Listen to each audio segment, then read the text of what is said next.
Elle envoûte le mari de sa camarade avec la salive des morts. Dans la commune de Cocody, à Abidjan, Adjimo nourrissait une jalousie intense envers sa camarade Yasmine, mariée à Charlie, un homme respecté et aimé.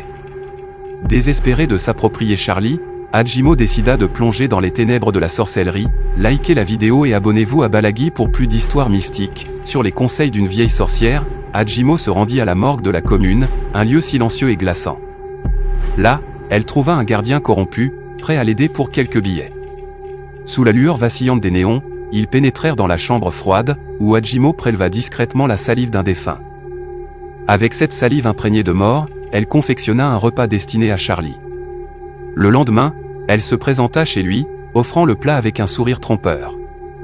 Charlie, sans se méfier, accepta et mangea. Rapidement, il ressentit une étrange attirance pour Adjimo, se détournant peu à peu de Yasmine, mais ce qu'Adjimo ignorait, c'est que l'esprit du défunt dont elle avait utilisé la salive n'était pas en paix. Chaque nuit, il tourmentait Charlie, l'entraînant dans des cauchemars sans fin, le rendant fou.